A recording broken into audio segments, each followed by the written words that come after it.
Hi everyone, it's FC.Liverpool, everything about Liverpool. I've got my guests on tonight. I've got our Francine coming down in a moment. She's running a little bit late, but anyway, she's going to come down. I've got Lee, the vase of flowers, no less, on with me now. And I think Steve Evans is going to come on as well. He's just finished work. He said, I'll try and get on tonight, Frank. So I'm going to bring in Lee, and there he is, the man himself. Hiya, Lee. Hi, Frank. You're all right, yeah? Yeah, I'm okay. And there's a message from Redbeard, unfortunately. He said, I can't make it tonight. I'll show you the document. There it is. No, Frank, unable to catch you live show. Just popped in to give a thumbs up. Catch you next time. Up the mighty ledge, you'll never walk. Isn't that lovely? Isn't that from Redbeard? Absolutely brilliant. Tony Barton, that is. Hello, Mr. Liverpool. Hope all's well. 2 pints, one for you there, and 3 thumbs up. Evening, Frank says LFC, Aaron. Thank you. Aaron, and good evening to you. And got to have my tea first, mate, says Steve Evans. See, he's just finished work. Of course, you've got to have your tea. And rest in peace, Bill Kenwright, LFC, Aaron. Yeah. We'll have a little chat about that in a moment. Just let me go through. He was Mr. Everton for a long time, wasn't he? Yeah, he certainly. Yeah, he certainly was. Stephen Snape, evening, Frank and Lee. Hope all's well, lads, and everyone watching in. Thank you, Steve. Hi, Steve. That's lovely. And hello, Lee. Another, there's a pint. There's a chaser there for you. Thank you very much. You have my profound, heartfelt gratitude for that offering of a pint. It's great, isn't it? Hey. See, it's the best show in the world, this. Charlie Woods. Good evening, boys. You don't get many pints off other AirPods, do you? But we get them all here tonight. And Charlie Wood, good evening, boys. Good evening, Charlie and Arthur Schofield. Evening, Frank and Lee. Hope all is well with you. Thank you so much, Arthur. So let's get into this. We'll get into Bill Kenwright, because I know he'd been ill for a while, you know. He really had for a few years, actually. Yeah. And he's been fighting that dreaded thing. You know, rivalry aside, you know, we put everything on the back burner, don't we? You know, when things like this happen. Well, my local for years, Frank, was an Everton pub. The landlord was an Evertonian, and most of the regulars were Evertonians. Like, there was Liverpool fans in there as well. Yeah, of course, but they used to have that picture up, you know, of Stallone. Sly Stallone. Stallone turned up, didn't he, for Kenwright, because he knew him. And all, which was quite nice, actually. I like that aspect of Bill Kenwright, you know, that he was to do with the theatre and everything and bringing plays to Liverpool, whatever it was. Yeah. You know, you have to appreciate that side of the man, didn't you, as well? Like, yeah, of course, because he put some fantastic plays on at the Playhouse. I used to go down myself there and watch it. And in fact, I brought a few cast members around Liverpool, you know, showing them the sights and giving them the historical overview of Liverpool. And they were made up. They were absolutely delighted, you know, the actors that appeared.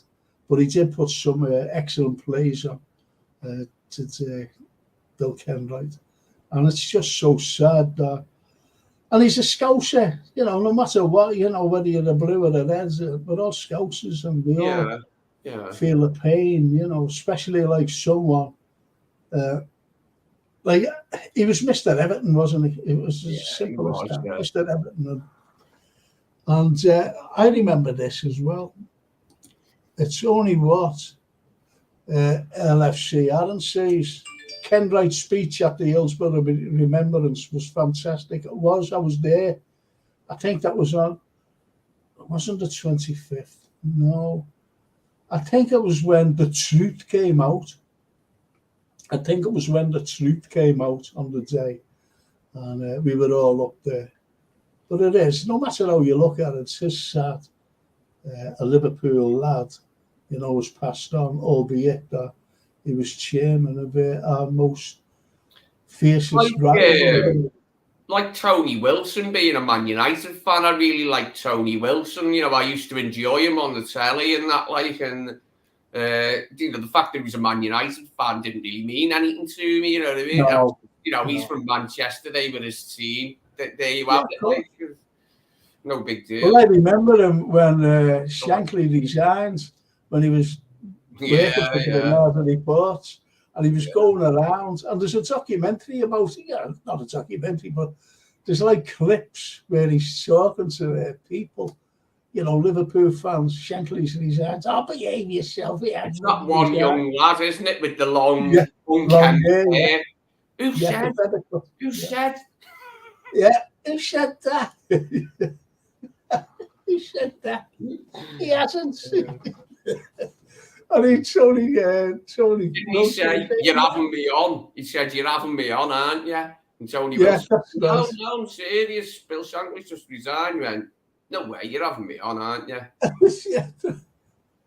But it just shows you, doesn't it, that some things that it affects, no matter what, that it affects the city football. Yeah. Football's always affected the city. Well, I like Bobby Charlton a lot more. Once I heard his story about Shankly, he said Shankly turned up at his house in Manchester one morning, and he was looking in through the window. He hadn't been invited or nothing. He wanted to come and talk about footy on the quiet to Bobby Charlton. And Bobby Charlton said, my wife come to me and said, there's some fella outside looking in the kitchen window. And it was Bill Shankly. He wanted to come in and talk football. And what it was. That from Bobby Charlton, I thought, oh, that's lovely. That And I did like Bobby anyway. It'd be cheerish to say he was an icon. He was an icon of English football, and that's all there is to it. Well, funny enough, his wife answered the door, and he said, "Is Bobby in? Is Bobby in?" And she went, "Hang on a minute," closed the door, went, so she said, "There's some fella there who's wanting to talk to you." And it was the big Shanks, so he came in, he was talking football. He was looking through the window and everything else. Yeah. But you think, don't you? Such a funny story, that. Oh, fantastic. But that's the way it was. That's the way it was with the great Shankly. And hopefully George will be on later on with us. Let's just go through these and we'll talk about the game in a minute. Stephen Snape says, it's a sad day for Merseyside today. I'm sure we'd all convey our heartfelt condolences to his family. My abiding recollection of him was his eloquent speech at the Hillsborough service. Yes. Charlie Wood. The lads in the video must be pushing 70, Frank. Yeah, that kid we just mentioned with the feather haircut. And Aaron says, brilliant story, that. And he goes on to say, Best-in-law loved Dalglish as well. You're spot on there. Well, Shankly had Law at Huddersfield, didn't he? Shankly brought Law to England, didn't he? For Huddersfield. He certainly was. And Charlie Wood says Bobby was a true legend. Of course he was. He was one of these fellas who wouldn't say boo to a goose, if you get the meaning. Yeah, he's very quiet man, wasn't he? Jack was a little bit more raucous, wasn't he? A bit more of a drinker and a bit more raucous, like. Bobby was a bit quieter, wasn't he? Chalk and cheese comes to mind between those two. Yeah, I love Jack Charlton as well. I was a big fan of Jack Charlton. He used to really make me laugh, Jack Charlton, when he was a pundit, because he had real difficulty pronouncing foreign names, and they weren't even that really hard names. Remember Savo Milosevic for Aston Villa?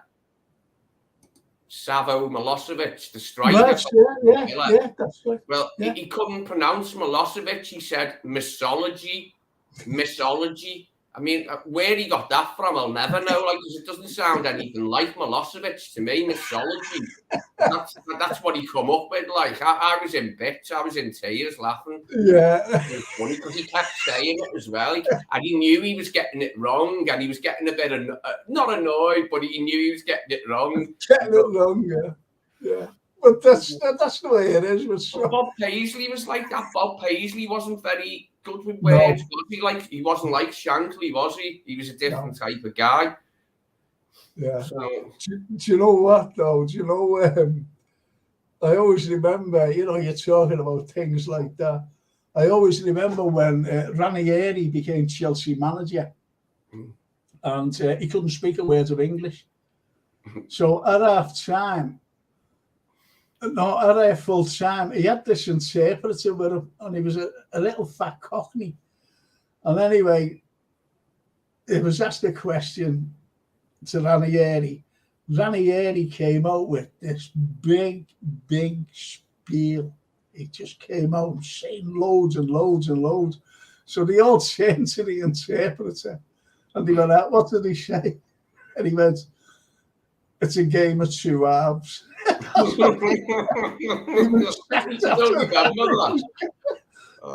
a game of two halves.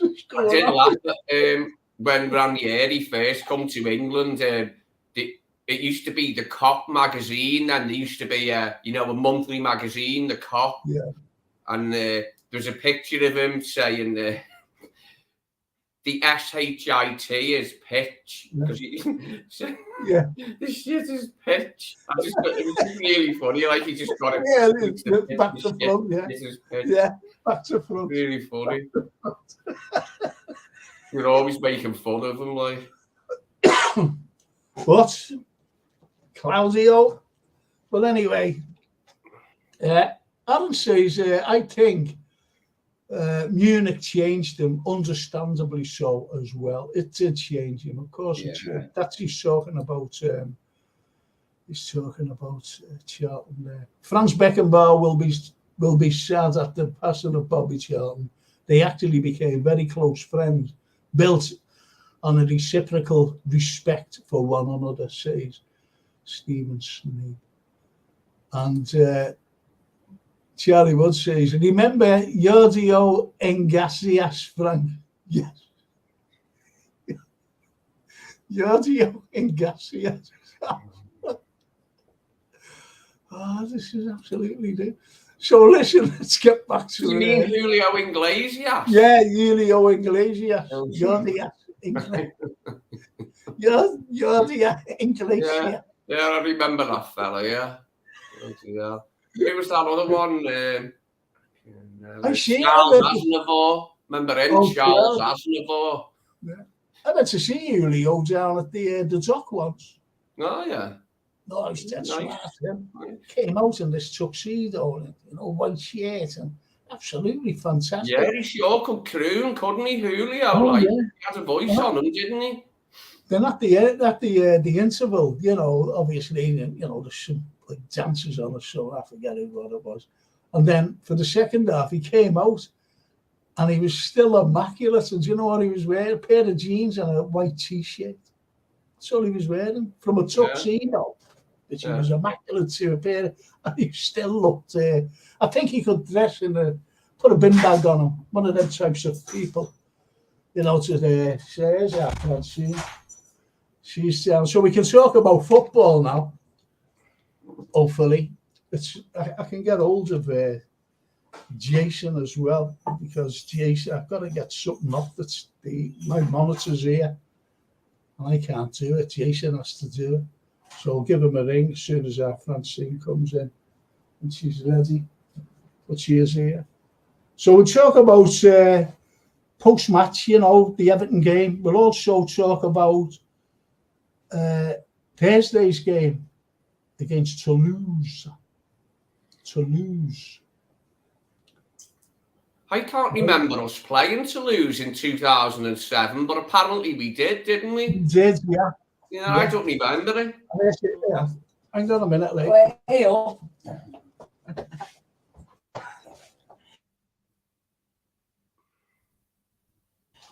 Lee. Hi, Lee. Hi, Francine. Are you all right? Yeah, sound, yeah. Good. How are you, okay? Yeah. It's my first day off, and all I've done is sleep.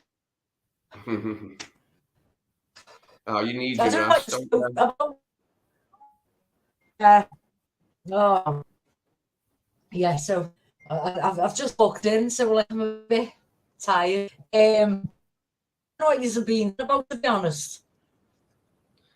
Do you know what? I've just been on Jamie Phillips' stream before I come on your dad's stream.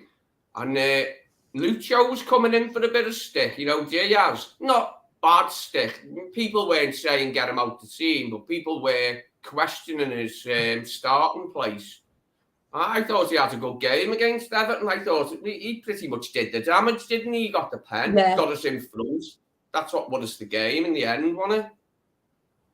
Yeah, it's been going on for a few weeks now.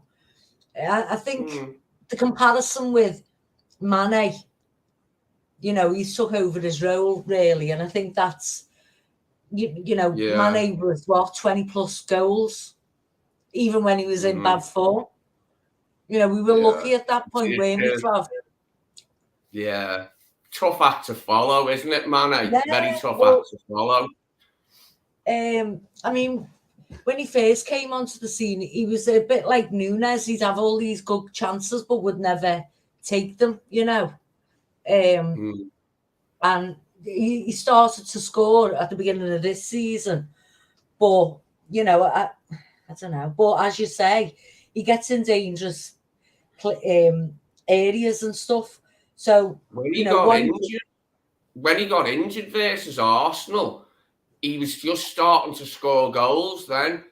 You know, like he was starting games and scoring, and he was scoring some nice ones as well, you know, cutting in from the left and just burying it like in the way that Mane used to. But that was a terrible injury he got. What annoyed me about that injury is it wasn't even a tackle from Partey. He was trying to tackle Partey, wasn't he? And Partey grabbed hold of him, fell onto him, and popped his knee out of joint, didn't he? It was a really bad injury, considering that there wasn't much in it. You know, it wasn't like a solid tackle or nothing. It was just two players grappling, and he fell over, and it went bad.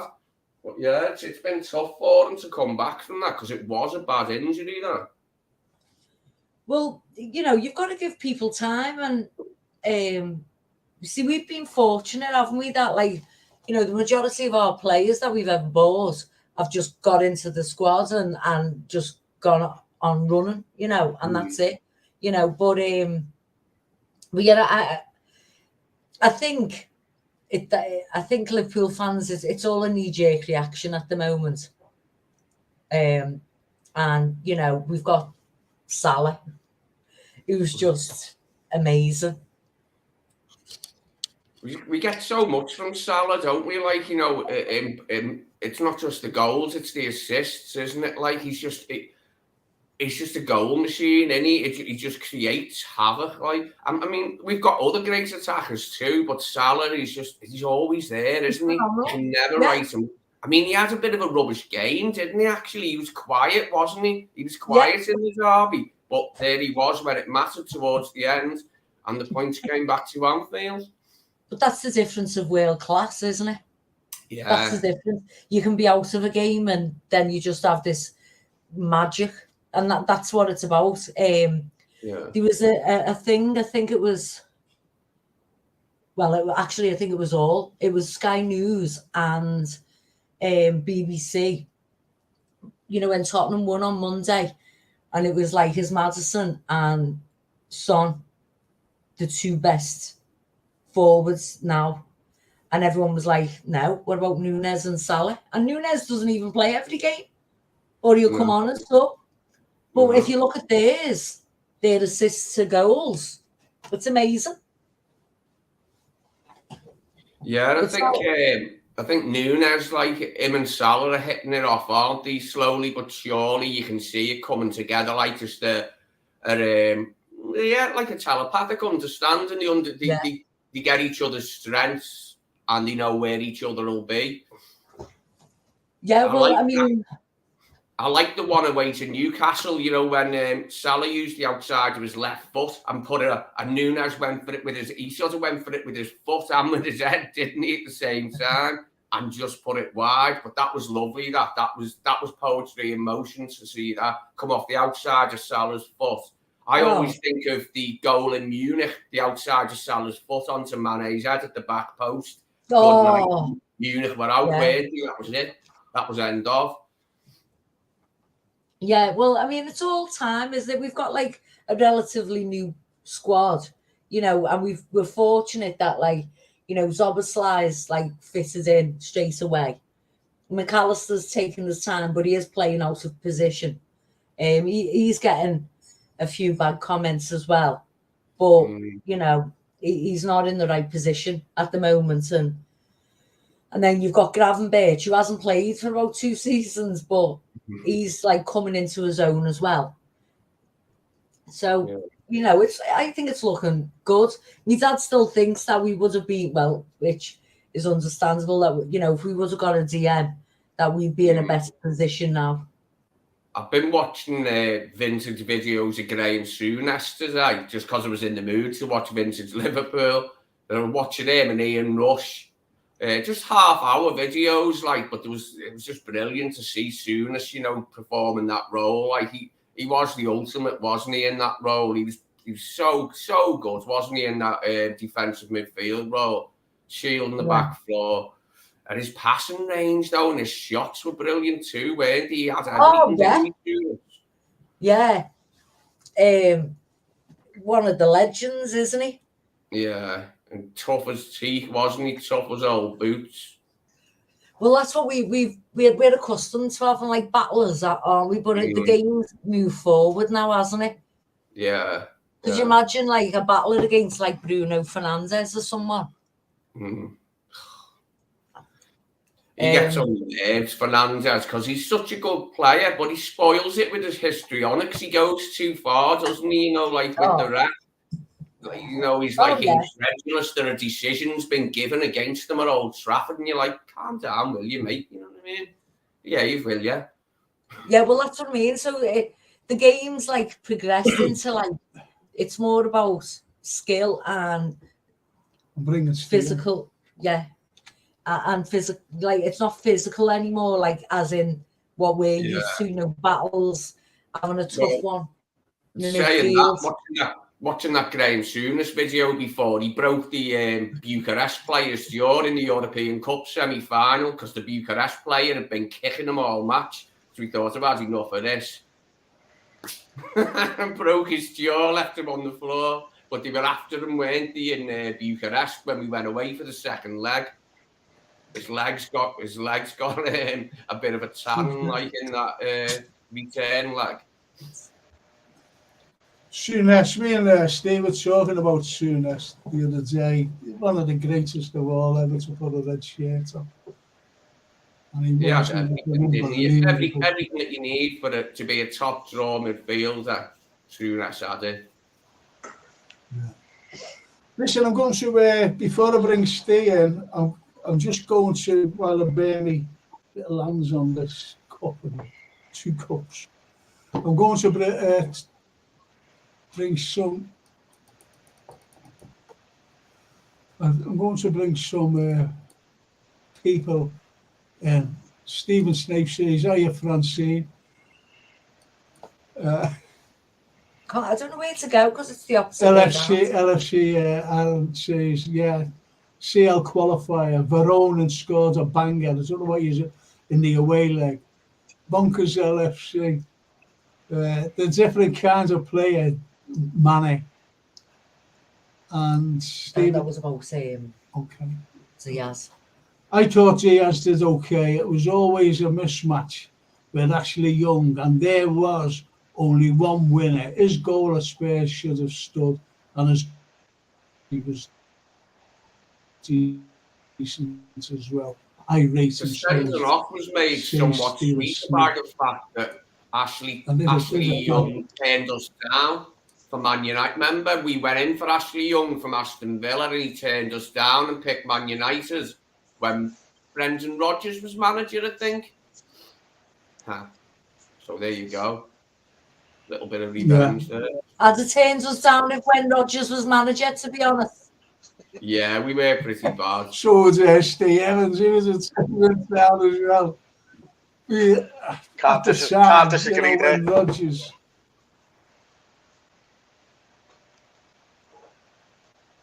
Evans. But anyway, David Shakespeare, hiya Frank and Francine. I made up we won against the blue and white, and our next are winnable games before we go to Man City. Yo. So you think we can win? Yo. Hiya. Getting gate crashed here. Yo. Hi, Dylan. Yeah. Right, Dylan. Yeah, it's our Dylan, yeah. It's gate crashing. No. Say hello. Right, TV somewhere.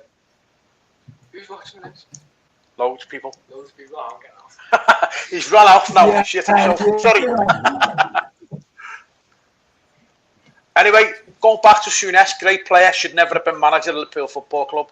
That's my opinion anyway. Yeah. Like a certain other great whose name's been mentioned as being a future manager of our club. Don't think he should be either, but I won't mention his name, Frank, don't worry.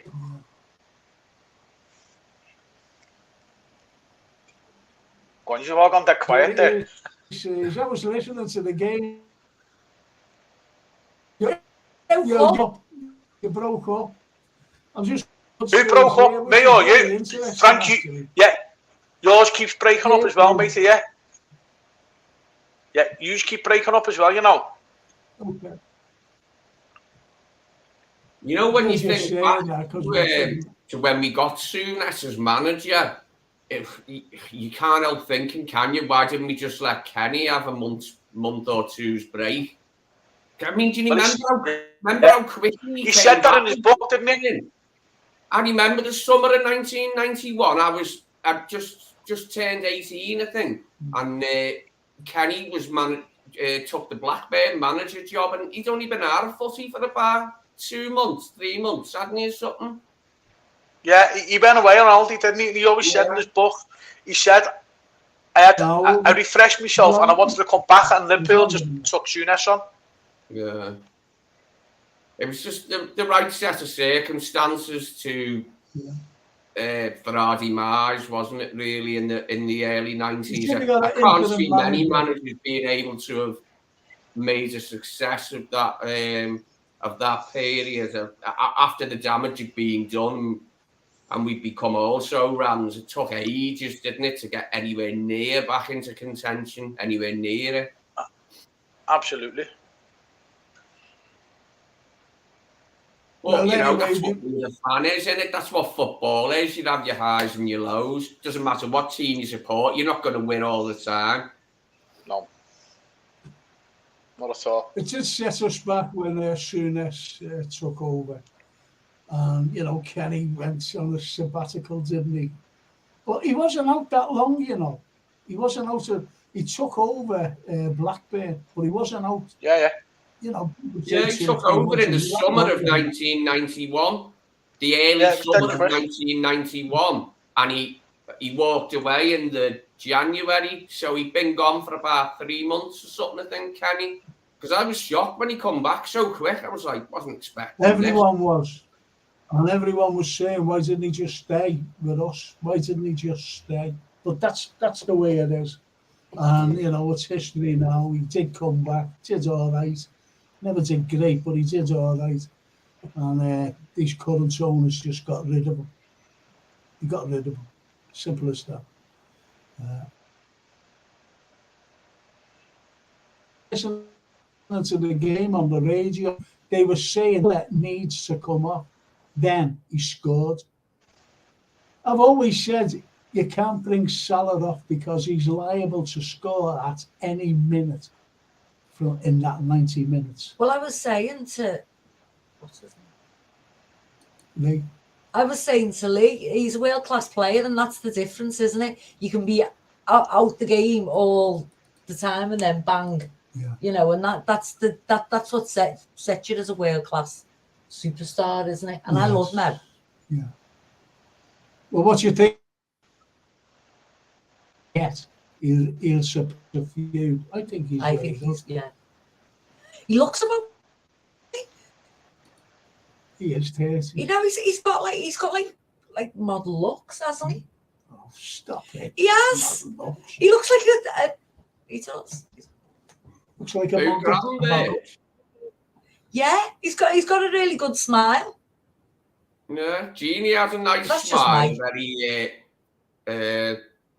Very, smiley smile. He had a nice smile, Genie, didn't he? Like, you know what I mean? He always looked like really pleased. Yeah, the Dutch players, like, they have a good way about them, don't they?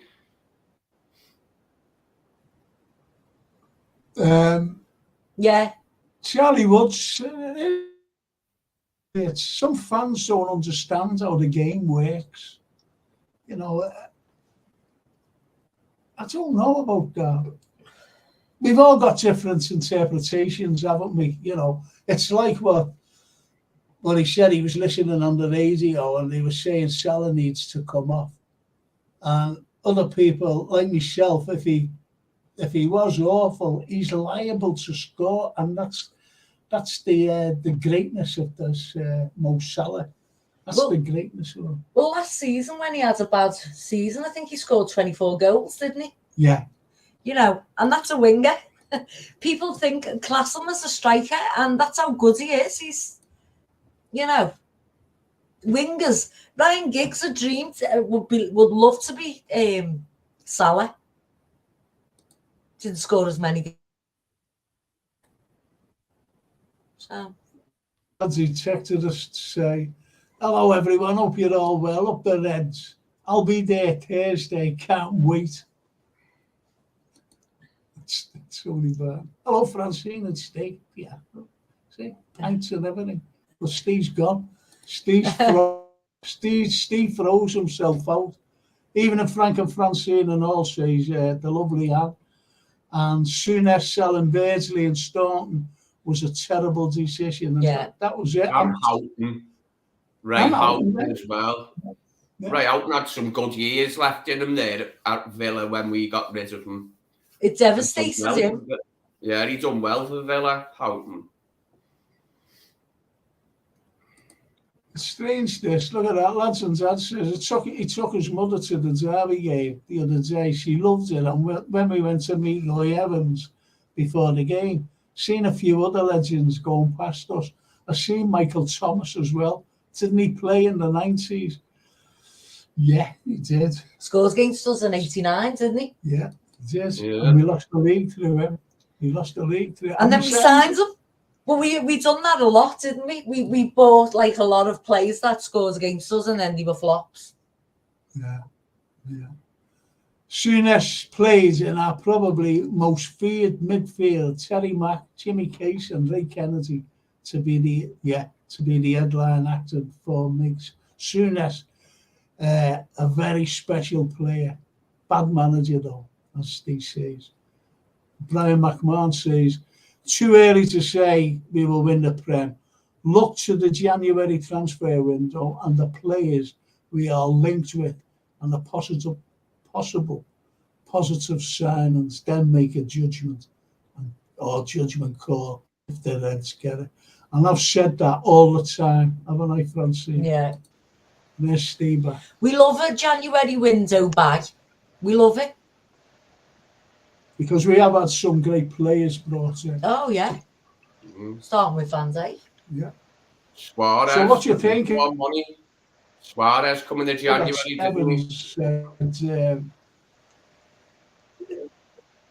Probably one of the greatest January signings ever, Suarez. If Andre is courted by Arsenal. One of the greatest.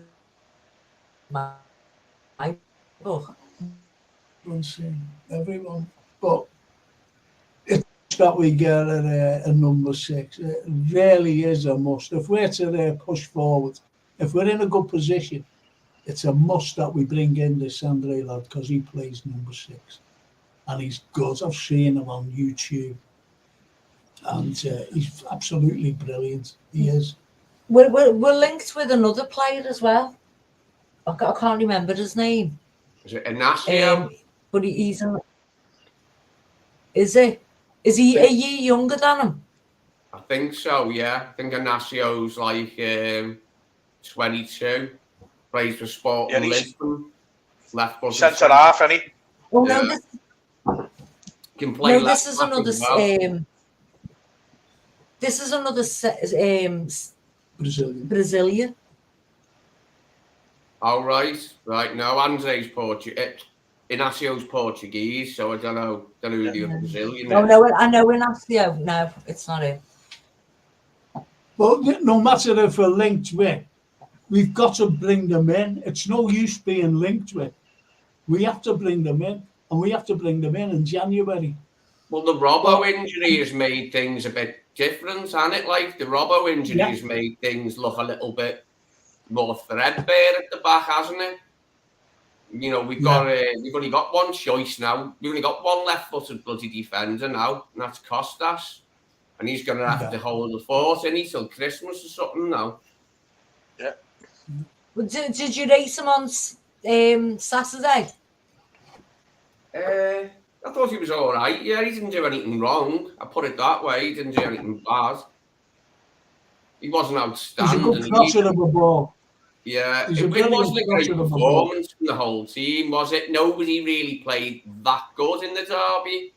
It just wasn't a great game, was it? Like the way Everton made it. So, you know, it's a tough one really to look at and see who was the best player and that. You know, I think our best player was Diaz. In front of you. Mm. And a lot of people saying that Diaz was awful, that there was no end product. I thought he was our best player. Mm. Yeah. No, that's what I'm saying, Steve. And Yeah, that's someone said on the comments. Two best players on the pitch with Diaz and Onana for them. They were the best two players on the pitch. Yeah. Yeah, Onana's a good player. I've liked him since he came. He's industrious, isn't he? Like, he's busy. Yeah, he had a decent game, didn't he? Mm. Yeah, he covers a lot of ground then. The best was when he fell over in the fence. What was it? He fell over the Horns, didn't he? He fell over the Horns at the Cop End, wasn't he? You're nasty, you, Plenty. Yeah. You're nasty. Come on, it is funny when that happens, isn't it? Remind me not. And it took me ages to get up. Remind me to never fall over in front of you. So no one get me help. Oh God, I'm always falling over. So I'm always falling over. So it doesn't matter. But he tried to get the Ordnance sent off, didn't he? If you come to failed, didn't so it? Listen, lads and girls, and and says, and I'm going after this. I'm going on about the game on Thursday, this coming Thursday, right? And said this is about what's his name, Souness. Houghton, he sold Houghton, Ablett, Beardsley, Staunton, Burrows, and replaced them with average players like Rudder, Julian Dixon, that Stewart fella. And that's spot on that. And he did. Dixon Stewart with atrocious signings. Rudder massively. But Dixon Stewart were awful. Well, I aced. Well, I don't hate because that's a bit of a strong word, but I aced Neil Rudder.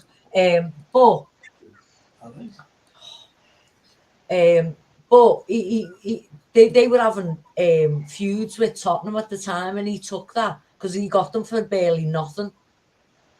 When we got Stewart and Rudder, because they were having murder with Tottenham at the time over contracts and everything. So we got them for a steal, but then we got rid of like some of our most formidable players. What do you think of Brian McMahon here? What he says? Still think the midfield needs to be looked at. The number 6 issue and the new signings will help here. Do you think Klopp made a mistake by not bringing in a number 6? I'll go to you, Lee. Well, he brought in Enzo, so... Yeah, but I think that was a panic buy.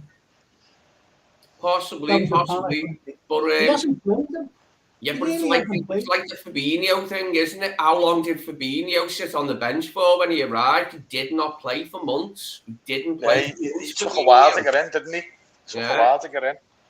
I mean, I think, Frank, we've gone for a couple of number 6s there.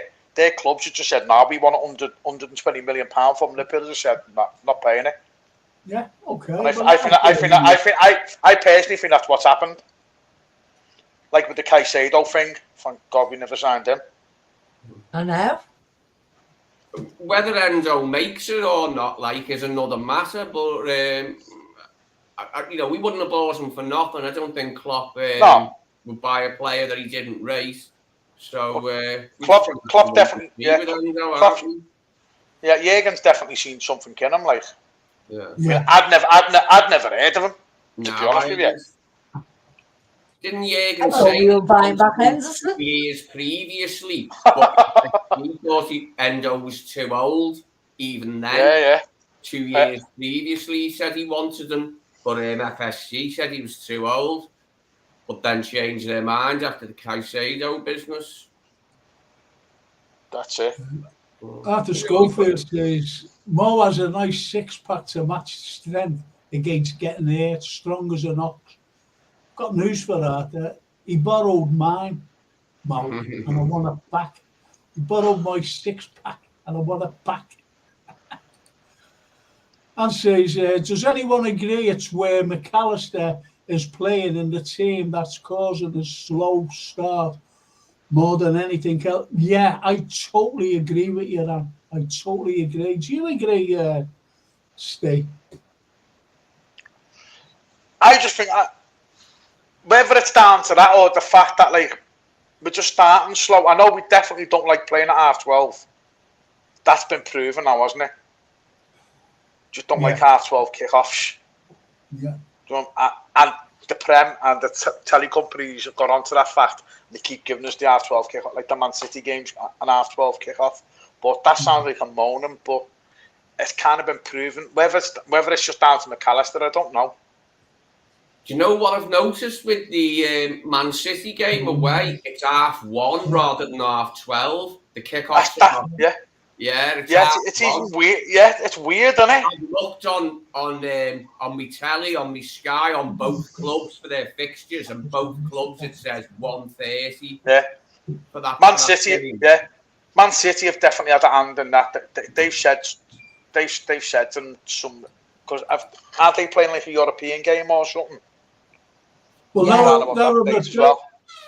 other player that we're being linked with is Ezekiel Fernandez. Oh, yeah, I heard that today, but I couldn't remember his name. Yeah. Seen that somewhere. Yeah, it just came into my mind right away there, you know. Yeah. You could have poured us all a bevy there, Lee. Just water. I had enough on Saturday. And as Charlie Wood says, linked with 300 players a game. It's true though, isn't it? We're getting linked with everything. But this, I've never heard of this Fernandez who plays for Boca. But I'll show you, there's a picture of him in a Liverpool top.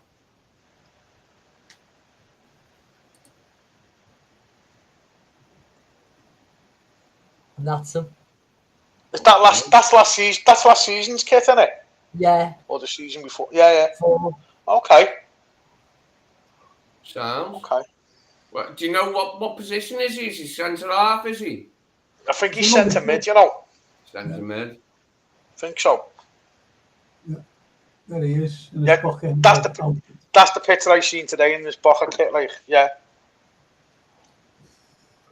But I'd like to get the two of them. But I think I really believe that we must bring in a number 6 for us to kick on. I really do. And it's no use McAllister, playing where he is.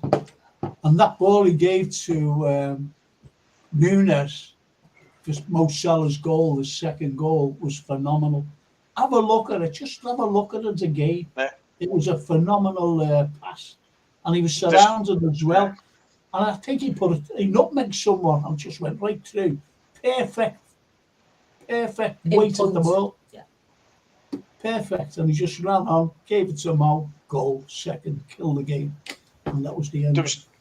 There was a pass he played first half as well, Frank, like cross-ball pass to Mo. That was good. Yeah.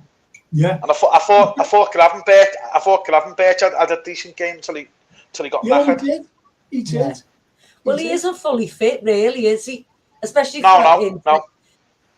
As intense as the derby as well. And then Harvey Elliott played well when he come on, didn't he? Elliott looked mustard when he came on. He didn't put a foot wrong. Didn't he, Elliott? Yeah.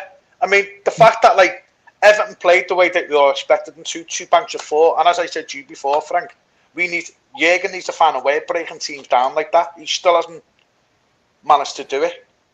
No, he struggles with that. Yeah. He really struggles with that, breaking down teams. But at least we've got the forwards to do it. We've got the forwards to score a goal. Well, absolutely. I mean, you seen the speed of that second goal. Wow, it was phenomenal. Nunes was like a bullet. Szoboszlai running up the pitch as well. I've never seen him run that fast before. Well, you seen in the first half where he took off on a counter attack. Yeah. They gave the ball out then to Diaz, and Diaz just hit it, and that Young, or was it Young, went over the bar. That was very unlucky. That was one of the best counter attacks I've seen all season by any team. I still say, all the teams in the world, Frank, we're the best at counter attacking. Well, it reminded me of the Salah, the Mane, and the Bobby counter attack. Where they just run forward, incredible speed. So, what do you think, Lee? Go to you. What do you think of the game coming up against Toulouse? I think we should win it. That should pretty much win us the group, shouldn't it? If we win this, that'll be 9 points from 9.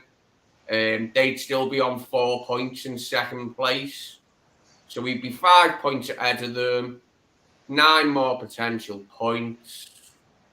Pretty much job done. And if we get a win, if we win in Toulouse in the return, which is the next game after Toulouse at home, then we're definitely through. It's done and dusted then, and we've got 2 games where we can play a young side. You know what I mean? We can play as many kids as we can get away with and still try and get a result. So boys. Here's a good point here, and it's from Brian McMahon. He says, lots of spec on the net about Victor Osimhen, the Napoli player coming to Liverpool. If Mo leaves, would you be happy with this move? Right over to you, Francie. Would you be happy with that? I don't want Mo to get, to be honest. What about you, Steve? Would you be happy with that move? I mentioned this to you earlier, didn't I, on the phone about Osimhen? Yeah. So, completely different players. He's too much alike with Nunes for me. Yeah, I said that myself. And we've already got Nunes. You I'd rather have anyway. I don't want Mo to go. But that's the question that Brian says. Would you be happy with the move if Mo left? Because don't forget, you've got owners who love money. And you've got owners who bring in players, but they cost money, so you have to sell your best players. We've done that for years, over the years, selling our best players. So, over to you, Lee. Would you like to see? Well, Brian says, would you be happy with the move if Mo leaves? and that Victor Osimhen coming in?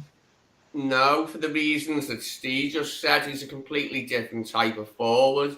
Mo's replacement should be another left-footed wide player. Yeah. Basically, you know, Yeah. that's what we need to replace Mo is more of the same, like in terms And well, of being, flash like Mo as well. yeah, being Yeah. left-footed, having an But eye there's for a- goal, But being there's able no, to but assist. there's That's what no, we're looking for, and Osimhen isn't that player for me. To But put there's Osimhen no- and Nunes together in a three-man attack, I don't see how it works, personally. but the Who thing plays in is, the middle? And what does Darwin play on the left and Osimhen plays in the middle? I don't know who goes where in that scenario. well, me and Steve was talking about it today. He's too much like Nunes. He's very much like Nunes. So we can't have two Nuneses in the side. And No. if Mo moved on, we'd have to have a like-for-like player. Would you go with De Bruyne? De Bruyne's finished, isn't he? I think. And What do you too think? injury prone. No. I think he's near enough finished myself. If we go for anyone, Frank, it'd be the other lad that Napoli would go for. Kvaratskhelia, the Arab said his name right as well. I can't even pronounce. You try and say it, but I'd have him. I think he's mustard. I'd go 100% with that to move on. Go with that lad. He's absolutely. Be about 140 million, like, but Hey, Mudrik's Yeah, but goal what would you get for Mo? against Arsenal. Say that again, Lee. yeah, That over the keeper, wasn't he? He defo meant that. No way he didn't mean that. Yeah. he's being used wrong by Chelsea, isn't he? The Roonan in. He probably would have been better off going to Arsenal like he was supposed to in the first place, but he showed the money. Yeah, he's better than what he's looked so far. I think he's got more, you know, he's got more to come, hasn't he? He's not as bad a player. Yeah, yeah. People are laughing their heads off Yeah. about him, like saying he's like an Uber flop. But no, I mean, I'd give him a little bit of time, see what Pochettino does with him and the team in general. Another one for Salah, Frank. If I took anyone, would you take Bukayo Saka? I would. Well, answer is, I think if it's a player to play in the position that Salah plays, then Leroy Sané or Gerard Bowen. I don't know about Bowen myself. Sané. But I think if Mo went and we brought in one of those players, I think there'd be a lot of controversial, uproar, to be honest. I think he would. I believe Sané's got a bit of an attitude problem, you know. I wouldn't have him anyway. Yeah, I've been told he's got a bad attitude problem. I wouldn't I take wasn't him. that big a fan of Sané. No, yeah, he's good, but he's not all that. No. As I say, I'd rather have Saka from Arsenal, personally. Yeah, but no one's going to player. say it. It's no use like saying, as have him or as have that. It's no Premiership will club, especially the Premier, won't sell to us. They will not Of sell course they anything. won't. It's as simple as that. Charlie Woods says you won't replace Mo with a player like him. We'll get a winger like Doug, and that's what it'll be. A winger like young Doug. I'm not against Doug. I don't think he means it like that, if you know what I mean. But it's the pay. I know what you mean, Frank. We got Salah for I know what, 40 mil? Yeah. I know what you mean, Frank. But if you had to go with anyone, I'd go with Doug. I like the kid. Unleash him. What have we got to lose? Well, okay. Stephen Snape says, given the crowds in the Saudi League, Mo might stay for another crack at the European Cup. The grass isn't always greener. Their crowds are in the hundreds. Money's not the be all and end all, says Stephen Snape. And this is a good one. Neil Broderick, he says, I think Klopp would love Son. And I think he would as well. Because I always said Son would have been a perfect fit. Francine Carlyle, my wife was watching Married at First Sight. there's a lad in the spits of Suarez saying, brother, oh, stop it. Was he got big gnashes, yeah? Yeah. Regarding the club's ownership, how do you feel about FSG being the sole owner and now spreading, says Brian McMahon? Yeah, I'd like them to spread all the way back across the Atlantic. Yeah. After the weekend, Frank, FSG are finished for me. Why? The ticket fiasco. The Derby ticket fiasco. Yeah, but they've always come out smelling like roses, haven't they? They've made many mistakes and coming out and saying, "Oh, I always remember. I think the last one, what it was, I think it was the European thing, Super League." And you And he wanted to join, and then he seen their asses, didn't he? Yeah, is one of our greats. But just before that, I always remember him coming on, John Henry, and behind him was a vase of flowers. No disrespect to you there, Lee, but there was a vase of flowers, and it was a prop, and he's apologised. He's apologised. When was the last time you seen a Yank do that? Do you remember? Yeah, him. The Tom Hicks one on Skype. Remember him? Just got to say good evening to our legends here. John Scott. Hiya, George. Evening, George. Hiya, Frank. Hiya, Francine. Hello, Lee. Hi, Steve. I call him Great Evening, Scott. George. Nice to see you all there. I've just come back in for a night out in Liverpool, so I thought I'd come on for the last hour. Oh, George has been on the lash. Not really, no. Just been out with some pals, you know. I'm only joking. Good to see you, Frank. Good to see you looking so well. I hope all's well. Yeah, everything's fine now. You know, it's me personally. Yeah. That's what I mean. Yeah, smashing the health-wise. Health-wise. Very sorry to hear about the passing of Bill Kenwright today. Very sad news. Oh yeah, we've spoken about that. Very sad news. Yeah, he was a great Evertonian, and God rest him. Yeah, it's sad to hear that. Yeah. And you had Bobby Charlton a few days before, didn't you? Yeah. And Bobby was a fantastic. Well, probably. I remember going to San Remo with Liverpool when I was only about 17, and we went on the lift with some Italian guys, and they didn't speak English, and we didn't speak Italian. And he just said one word, Bobby Charlton. Really? Yeah. Really? New footballers, yes, Bobby Charlton. Yeah. Oh, he scored some screamers though, didn't he? Yeah. And do you know what? When they done where they do the highlights of us, obviously it's the goals against Mexico and that in the '66 World Cup. But the majority of the goals were against Liverpool. Yeah. So everything, I was like, does he only score against Liverpool? He scored 35 yards out. Fantastic goals from outside the box. Wasn't it? We were great, and we had the likes of like Clemenson and Tommy Lawrence and stuff. So and they were peerless, like. Yeah. Yeah, well, in the 1966 World Cup, he was under tremendous pressure, and he scored some wonderful goals, leading through to the final when they won the World Cup for the first time. It was amazing. So, he was a great player, Bobby Charlton, and sadly missed. Absolutely. And I'll throw Franny Lee in that mix as well. He died today as well, didn't he? Yes. Another great player. Yeah. Last week, not last week, the week before. Oh. He wasn't a bad boxer as well. Yeah. Didn't he, Franny Lee? Yeah. I think it was Norman Hunter. He had a bit of a fight with Norman on the. Yeah, isn't that weird? They don't miss each other. Yeah. Punching the air on.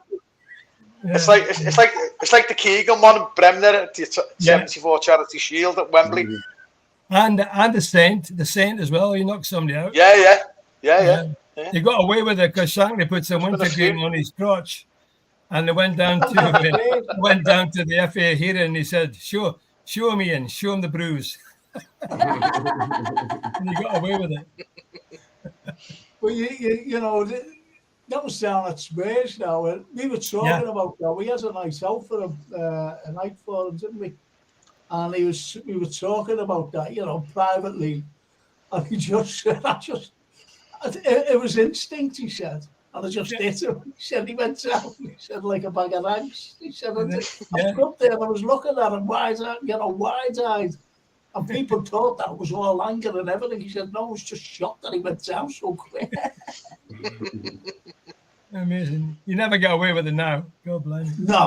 No. You can't blow on anyone, Yeah. Jota got booked for nobody touched him. He fell over at Spurs, didn't he? Yeah. Well, Neil Broderick says one thing on Sunday, the atmosphere was rubbish, lackluster. I don't know. Did anyone find that? 12:30 kickoffs for you. They tend to have a rubbish atmosphere, don't they? 12:30 on a Saturday. There's no good for atmosphere, is it?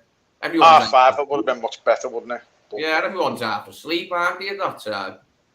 Well, there was a statistics out, and Liverpool, I think, is it 19 or something, or something like that. 12:30 kickoffs, and the nearest we've had the most. Tottenham, the nearest is Tottenham with about 5. Man United said 1. It's about 9, Yeah. and it's absolutely disgraceful. But someone said tongue in cheek, "Oh well, it's a good job they're home this time, because usually we're in Southampton or somewhere or Brighton." Yeah. Well, potentially, City could be given the next 9 half-12 kickoffs after internationals, and they'd still only be level with us then on the number that these had. If let's just say the next 9 half-12 kickoffs were all Man City, That's not going to happen, though, is it? And they'd only pull level with us by doing that.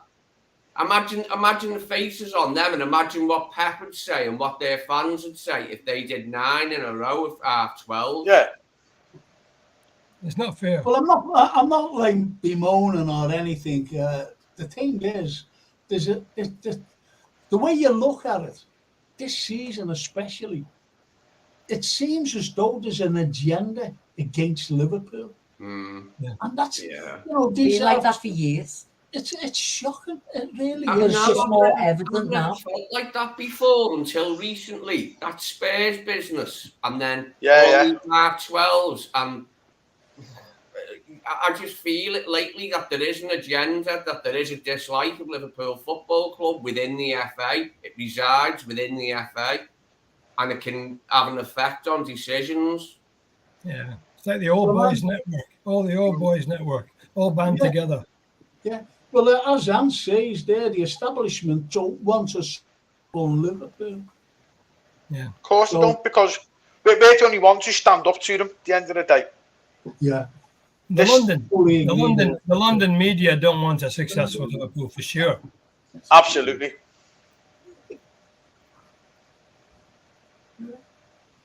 All you hear is Spurs and Arsenal and Tottenham. Liverpool don't get a mention. I mean, I thought the commentary on the weekend with Rio Ferdinand was very, very, very nice. He's a dope, him. He's an idiot, isn't he? Yeah. He's poor. George, we're coming up to Thursday, right? So what do you reckon? Toulouse, I think they're the better side than the other day. Yeah, and they've got very good fans as well. I think about 20,000 of them queuing for tickets for the game at Toulouse. They'll bring a lot of fans with them. But I don't see any problem for Liverpool, to be honest, personally.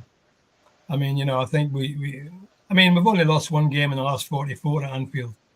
So, I'd be surprised. Again, I said the same last week with Everton. In fact, I predicted it correctly, Frank, 2-0. Yeah, you did. Sheer luck. We all should have put a bet on. 10 men. When they went down, 10 men. It should be a good atmosphere, I think. We've won 2 games already. And, if we can win this one, we'll be in good shape then to qualify into the qualifying rounds. And I want to see us go all the way to Dublin. I think all Liverpool fans do. It'll be a fantastic experience and occasion if we can get. I think Jurgen hasn't won that trophy, so there's an agenda for him to try and win it. Well, there's a fella in Ireland. I forget his name. And anyway, he gets hold of me now and again, you know, like every couple of years.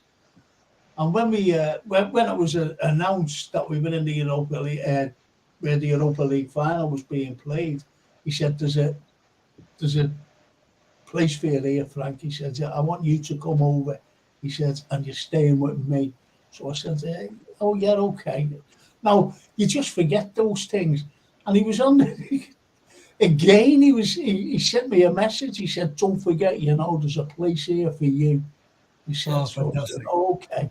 But it's nice, you know, these people, because I done something for them a few years ago, and I'm talking a few years, and they always remember. They always remember, if you know what I mean. You never forget, you know, if you tell them a favour, they always return a favour. And he said, "It's here for you. And I'll get you the ticket as well," he said. "I'll have you the ticket."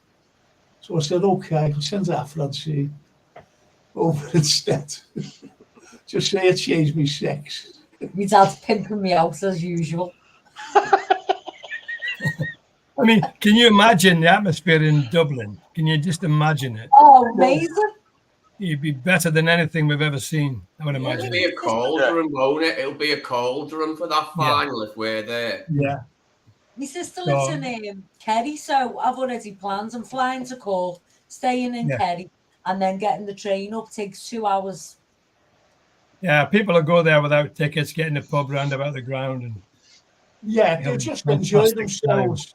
Whether Yeah. they can get into the game or not, they'll just enjoy still themselves You go, yeah. in Dublin. In Dublin, of course. And Anne says, do you know why? You know, because she said about the establishment.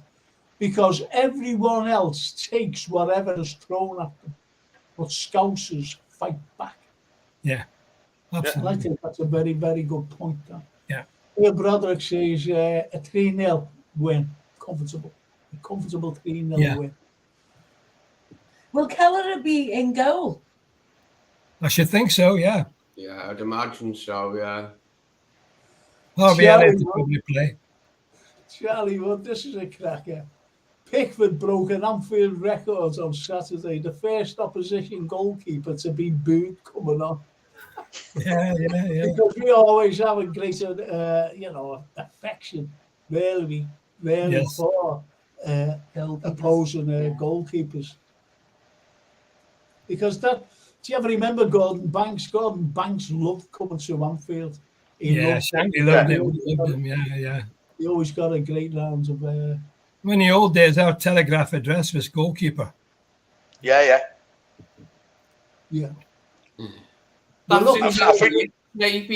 That's exactly it. Rio Ferdinand doesn't have the vocabulary or verbal dexterity to conceal his blatant bias. The man's an imbecile when you listen to him. Massively. Footballer.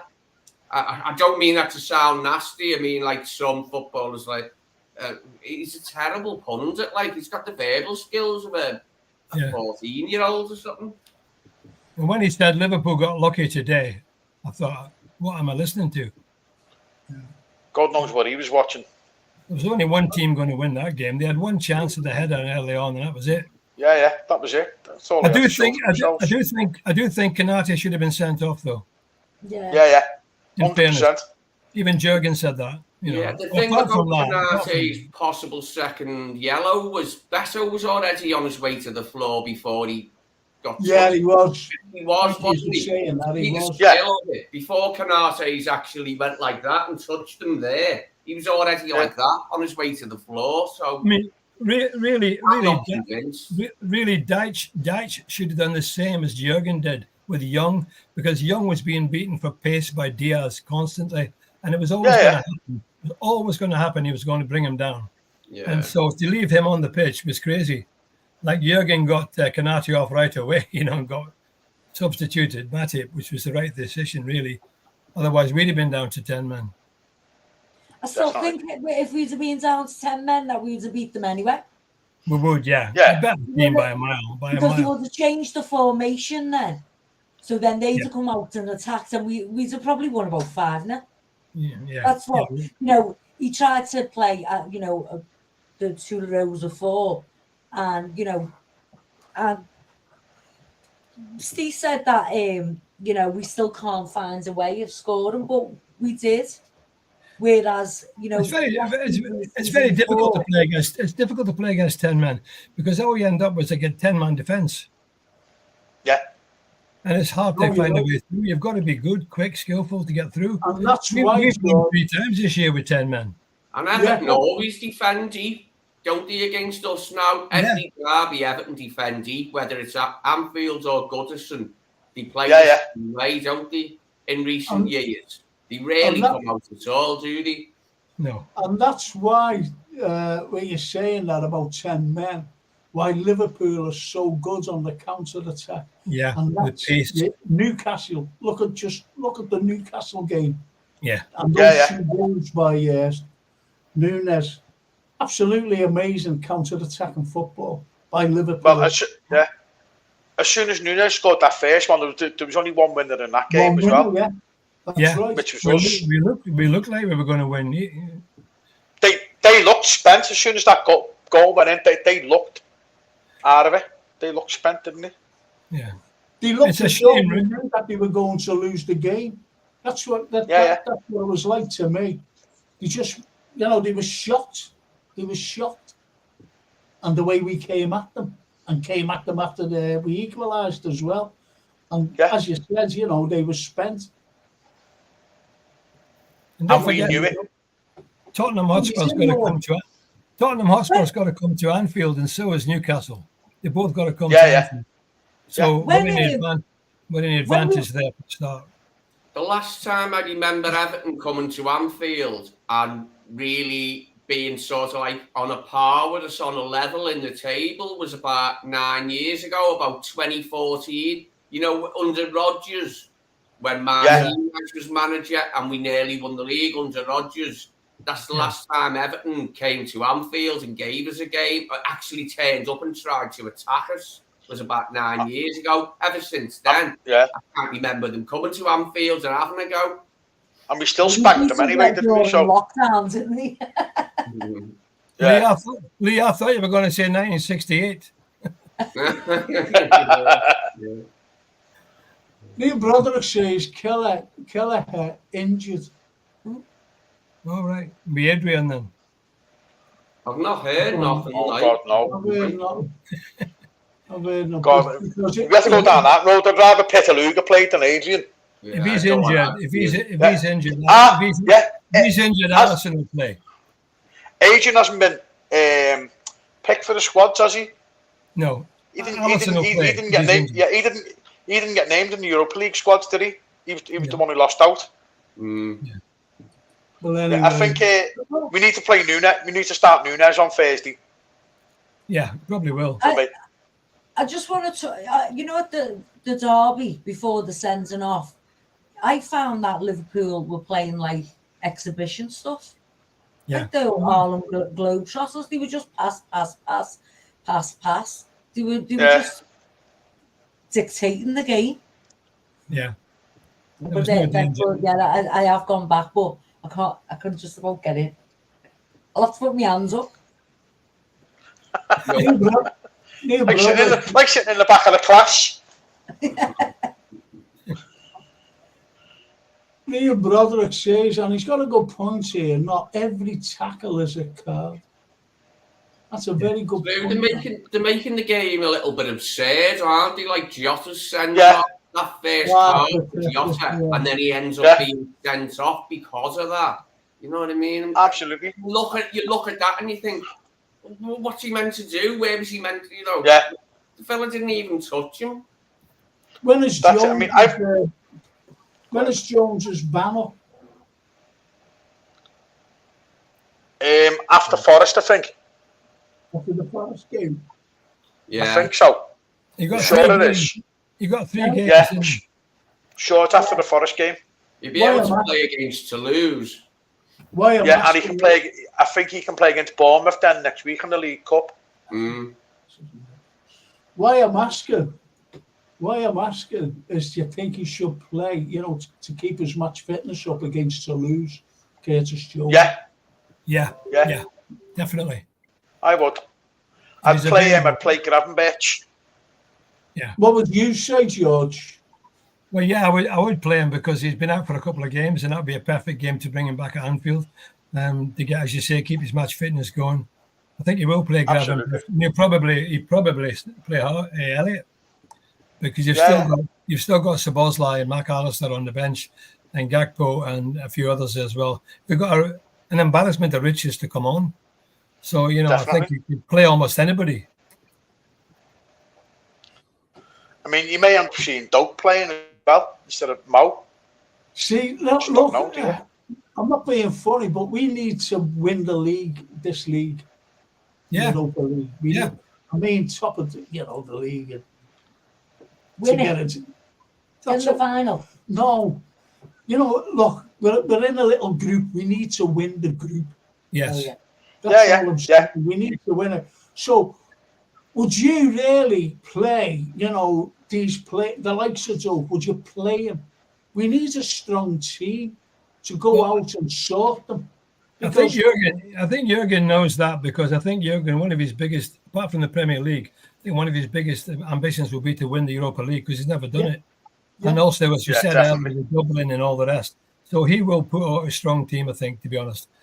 But I don't think he'll play, like they used to do, a complete reserve team. It will be very much a strong first team with one or two, maybe like Elliott, maybe might come in, because he's done quite well in the last few games. You might give him a chance from, although he's better coming on, Elliott, isn't he? At the end, he's better as an impact player.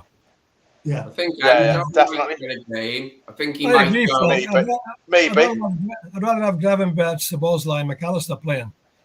They're playing Nottingham Forest at the weekend, but it's 3 days to recover. We used to play 2 games a week every week in muddy conditions. Nobody ever got tired. No. And there was no subs. Exactly, and they're all young men in primary condition. They should be able to play, 2 games in a week. To be honest, Obvious had ciggies at half time and everything. Fish and chips, the works. Cut my pants. You're getting drinks breaks and all sorts now. Dear me. Namby-pambies. Yeah, there's something for you, lads, to get your teeth into. Looking ahead, says Brian McMahon, do you think Klopp will sign again, or will he call it a day? I think he's signing again. I think he's signing again. He's got a point to prove. He's quite stubborn, and he knows that this agenda with the FA and all this, and the referees and the PG and whatever they are, and he'll go, right, I'm staying. I think, and he's settled here, isn't he? So his wife loves Liverpool, his family, and he's got something to prove, as you say, Francine. And where could he go apart from being the manager of Germany? He's turned that down. But you think so I remember years ago when Kevin Keegan was manager of England, and he says it's really different than managing club, because you're only there every now and again. All you mainly do is just travel around different grounds, watching games. And you don't build like a rapport or anything really with the players. And I suppose you have a lot of egos coming in as well. I'm the superstar, I'm the striker, or whatever. And he said he didn't like it. It wasn't the same as man managing a team. No. And I think if Klopp done that, I think he'd regret it. I don't think he'd last in no. You're right, Francine. Klopp loves the everyday action on the training ground at the Kirby with the players, building rapport, working out tactics, winning things. That's his whole raison d'etre. He wants to win things. He's proved he's won things in the last 5-6 years. Had a bad season last year. Wants to put it right, and I think he is putting it right. And this year, I think we're on the up, and I think we'll definitely qualify for the European Cup next year. And I hope we'll go and win the league. Yeah, definitely. As you say, he's stubborn, as Francine said, and he's building a new side, isn't he? Yeah. Go on, Francine, you can finish now. Go on. Well, his love for Liverpool. I think he'll only leave if he knows he's settled. I think Alonso will be the next Liverpool manager, and he's gonna see how he goes in the Bundesliga. He's not going to bring him in straight away. I think if Gerrard was going to do anything, I think he's done wrong by going to I do. Saudi. I don't I do. think that's gone now. That dream's gone. I think his biggest regret should be going to Villa. Yes. Yes. And Liverpool fans were like, "Oh, Gerrard's doing well in Scotland. Come to England," and that was the end of that. So I think it will be Alonso. I think Alonso's got the makings of it, and he's a Liverpool fan. I used to work at Anfield on the director's box, and he was always there when he was playing for Real. Him and his wife and his kids. Yeah. He loves Liverpool, He so yeah, loves the I think club. he's. But I know that Klopp will only loosen the reins when he's ready. And it's Yes. the same as Shankly.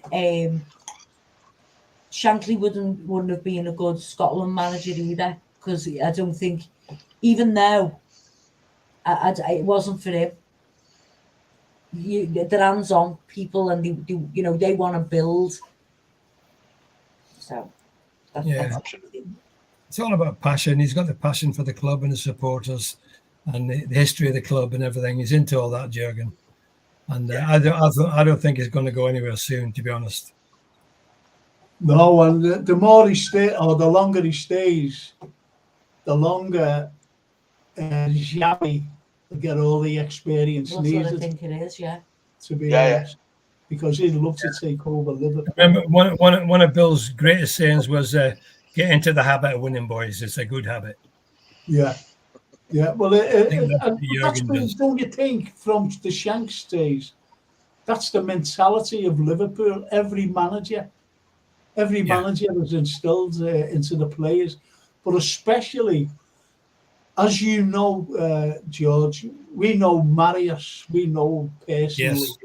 and his book, that says about being a perfect fit Klopp For Liverpool. for Yeah. Liverpool, and this is the perfect fit, and he loves the place, he loves the fans, he loves the city, he loves everything. But included in that is his wife, and his Yeah. wife said to him, didn't she, sign another contract, which the one he's just signed now. Yeah. So again, if the family love the place, why not stay until he says, well, I've had enough now, and let the likes of Xavi take over. Or you never know, there might be someone else there who can take over. And there's no greater place to be, Frank. No, well, you've proved it. Not when you're successful. You've proved it. Alan Hanson's proved it. Suey's proved it. Everyone's proved it. Kenny Dalglish, everyone, has stayed. They've stayed in the area. Yeah. And that's a great. Even Lawrenson. I always remember Lawrenson saying when he's going to hang up his weight, this is while he was playing, this is while he was at his peak. And he said, I'll go back down to Brighton. He's living here. He's never moved. There's no other city like Liverpool, with a mix of people, the humour, the passion of the crowd, the football, the history. It's all there. It's all there. So any manager would want to manage Liverpool. And I can't believe there's very few players left Liverpool and done better. No. And I tell you who else said that about the city. Ian St. John. Saint loved it. Saint loved it. He loved Liverpool. Yeah, loved it. So I got to know the Saint personally, didn't we? Yeah. What a man. Such a great fella. And he said Cracking nothing like. I used to love watching Satan Greavesy on a Saturday afternoon before getting the train up to Bank Hall and then walking to Anfield. That was always like me 80s routine when I was a schoolboy. You watch Satan Greavesy, then you leave for Anfield, like for the match. Yeah. Do you know what? You're saying that, honestly, there's an old mate of mine, right? And we was talking football, and he said about Greavesy. He really thought that Greavesy was his name, Greavesy. Well, that Greavesy fella, but I said that's the nickname, his name is Greaves, Jimmy Greaves, because he said, what's your name, Jimmy Greavesy? He's a great player, wasn't he? Oh, he's unbelievable. He always called me Wee Georgie. Oh, Did he? Wee Did Georgie. he? Even when I He said- spoke to him, I told you before, last time I spoke to him, I said to him, I'm away up to Edinburgh, and I'm going up to Edinburgh at the weekend. He said, are you away to visit your money, Georgie? He died 2 weeks later, so there you go. Oh. He wasn't in good shape then, but what a man, Yeah. What a legend. Yeah, and I think, the Saint missed him as well, didn't he? Yes. Yeah. What do you think of So this, what lads and girls? If Gravenberch says Neil Broderick stays injury-free, I think the second half of the season, when he's match fit and used to the prep, he could be our best signing. Sting. Yeah. He looks great, doesn't he? It's a big shout like that, isn't it? I still think Szoboszlai is going to be our best signing, mate. Oh, yeah. He's proved it, hasn't he? He's Yeah. not a bad game yet. I totally agree. But He then, could be the next Superman. But from what I've seen of Gravenberch, he's got potential to be one of the greatest players around. Yeah, he's good going forward. Yeah, I'd like absolutely. to see Gravenberch, Jones, and Endo on Thursday as the midfield. that's a good shout. Yeah, I'd take that. I'd take that. Good Yeah. shout, that, right? Endo number 6. Yeah, give the others a rest. Give Macher and Sobo a rest until Forest. And See, they've got that's the how option good of bringing players on, haven't they? They've got the option of bringing players on if things are not going so Yeah. well. Definitely. That's how good our Francines laughing at me, you see, because I'm always trying to say something. But I think that's how good our midfield is. We can pick and choose as long as they're injury free. And as everyone says, Gravenberch really needs to get match fit. Once he is match fit, and once McAllister can play in his rightful position, he'll be unstoppable. He really will be unstoppable, especially with our forwards as well. But do you think that the defence really needs a little tweaking here and there? Definitely. Yeah, that's a weak area. We need another centre half. Our midfield's are great passers of the ball, aren't they? Szoboszlai, Gravenberch, I've seen him play a few neat passes. Yeah. McAllister proved it on the derby. So, they're formidable in that way. And, you just build. I'd build my midfield around, obviously, Szoboszlai. Yeah. Yeah, it's a big difference from last year. What? And we were talking. The F attack or whatever, they got beat, didn't they? Gerrard's team and Henderson's, they got beat 1-0 in front of 696 people. Yeah, it's sad. It's sad. It's a bad move. I don't like it. 696. Yeah. It's ludicrous. More people Even in the league, I think. You get more people in the Even stands. Newcastle Town, More people watching Newcastle Town, Newcastle Town had more, Newcastle Town had more fans there on Saturday than El Atifak had. So, but I said, so my dad said, without Henderson going, our midfield probably would have been the same. So thank God for Yeah, true. If Fabinho hadn't gone, just think about this for a minute. And Henderson, if they hadn't have gone, they would have still been pivotal, in my opinion, in midfield. I really believe that. Yeah, Klopp finds it hard to let go of players, doesn't he? He found it hard to let go of players. Like he gets emotionally attached, doesn't he?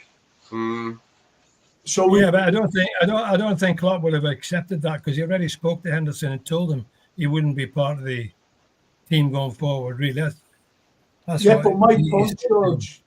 But my point is, would we have brought other midfielders in? We wouldn't have brought, in my opinion, this is just my opinion, we would have never have brought in Gravenberch. We would have never have brought, you can pick two midfielders to come in. Yeah. And that's it would have been the fair, It would have been the first two. It would have been Endo. Yeah. We wouldn't pay Frank, to stop Frank, the Frank, Frank, if that had happened, that would have showed a failure in Jurgen Klopp. That would have showed him not to be the manager we think he is. Because he would have settled for second best. He would have settled for Henderson, who's coming to the end of his career, and for Fabinho, who wasn't particularly performing. And he wouldn't be out looking for new players like Gravenberch and like Szoboszlai and McAllister. So I would like to think that, like Shankly, Klopp was looking forward to that situation. I might be wrong, obviously, but I can't see him just persevering with a team that wasn't performing, which we weren't. No, I accept that. But I'm going back, and Steve Evans knows this, and Francine knows this. And I'm going back a couple of years ago, and I said we need 2 midfielders. Yeah, well, this is 2 seasons ago. You the season that he brought Mello in, he actually said, you were right, and I was wrong to the journalists, because they were saying, are you bringing any midfielders in? This is on the penultimate day that the window was shut. And then he brings in Arthur Mello. That was a massive mistake. It was, yeah. Maybe FSG weren't supporting him. So that's exactly. But, you know, we still needed it. And they were blaming COVID and empty stadiums. And, you know, we were the only team in the whole of the Premiership that suffered with COVID. This is what they were saying. We were the only team. Everyone else was buying. We weren't. Yeah. They didn't want to spend. Of course they didn't. Of course they didn't. They were trying to see how far we could go with before, like, we were on our knees. That's what they did. They pushed us to the limit. I mean, the season before where we went, like, we played every game, that's ruined a lot of our plays. You know, absolutely. 63 games played. Yeah. Not just physical, mental as well. Oh, yeah. Well, Robbo's burnt houses and he's probably made up. He's got Fabinho. Henderson looks about 300. Has anyone seen photos of him recently? He looks haggard. He looks old, doesn't he? Yeah. Oh. He shouldn't be playing for England. No. Henderson. You know, he's not He should just step down now, shouldn't he? I think so, yeah. He's got the money in the bank, so, you know. He's got total burnout, hasn't he? You know, that. Yeah. And then he's playing in the Saudi heat in the middle of a desert somewhere. Yeah. Just slow down gracefully. I think there was more camels at the match than there was fans. Yeah, I know. It's never going to take off, is it? That league's never going to take off worldwide. No. It hasn't got the history, hasn't got the tradition, hasn't got the fans. A few hundred fans, that's nothing, is it? That's nothing, that. No. I mean, China... Football fans over there aren't interested, are they? Yeah, China had a little go for a while, didn't they? And they do actually get quite big crowds in China at sporting events. But different culture. But Saudi, no, I mean... the crowds aren't going to get any bigger. Let's put it that way. Football needs history. Needs history, tradition. Needs all the things that you've looked at in the past, and you've cup finals, league championships, great players. They haven't got that in Saudi. Just got money. But look at the American soccer. You know, we don't watch that either. And you know, Americans do, but we don't. No, but you know, that's what I mean. So the Americans tried to do it, didn't they, by buying the likes of Pele and Georgie Best in the 70s. Right, and they've gone right up, like with Beckham and all this, and we still don't watch it. We're not interested. We'll watch, you know, our grown ones like you know, your Italian, your Bundesliga, you know, La Liga, Eredivisie. Yeah. La Liga, Italian Liga, yeah. Sorry, but the quality in the MLS, it renders it unwatchable for me. Yeah. It's just not good enough. Yeah, big time. The women's football's better. I used to be able to watch the Bundesliga and Serie A and enjoy myself, and I'd watch it every week religiously years ago before the internet when it was on telly. I've never watched the MLS, and I've never watched an MLS game, and I've never seen a game in the MLS. No. Sadly, no. Well, that's gonna. Well, so the Saudis are even 20 years behind that. So, well, or more. Yeah. So no one's going to be You've got- interested. Doesn't matter who you You just bring got more in. money, that's it. It's like can have- Newcastle United last weekend. They had a lad there. He's been done for betting. Tonoli. Yeah. Oh, yeah, Tonali, yeah. He had a lap of honour. He had a lap of honour. I know. Oh, mad. And they were calling him. I mean, the guy's he's going to get a 2 or 3 year ban for betting. And the Saudis have got all this going on. I don't like what's going on at Newcastle, to be honest. Madness. No. I always like. They all should be beheaded. Well, there's a bit of controversy, right? And it comes from Brian Edley. And he says, gang, sorry I'm late. Gravenberch was brill first 20 minutes. But if the defending hasn't been mentioned, folks, sorry, here goes. That free header 6 yards out, first minute or so. Come on, Jürgen. It's gone beyond a joke. It's just easy. We can't win the league until he fixes this. We've got it all over the pitch easily. What do you think of that, Deb?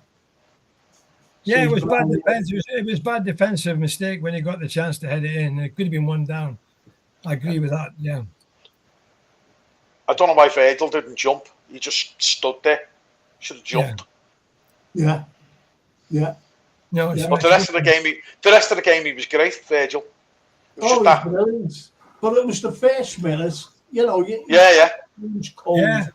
And Liverpool was cold. Yeah. Well, Yeah. we've been 1-0 down like Every game. haven't we? They've scored in like the 6th minute or whatever. Yeah, Wolves scored after 7 minutes, wasn't it? Yeah. It was a refreshing change to keep a clean sheet, wasn't it, and not go 1-0 down. Yeah. Yeah. That's George says, I think it was last week, he said, we're going to win 2-0. We will keep a clean sheet. We will. And I went along with it. I thought it would be 3-0. And it could have easily ended up 4 or 5-0.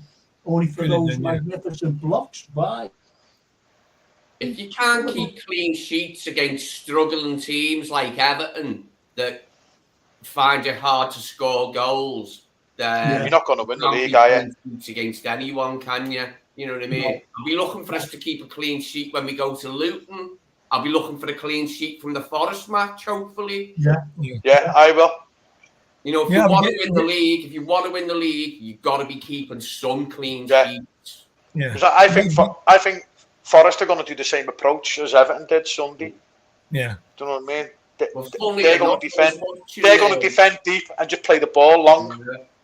I still think, though, Steve, if they do that, Steve, they do that, we'll find a way. We'll find a way through. Yeah. I mean, our forwards, much better team. So much pace and skill. Second half into the cup, usually find a way. I still think we got the greatest forward lineup in the Prem. I do. Easy. I do. I reckon we have.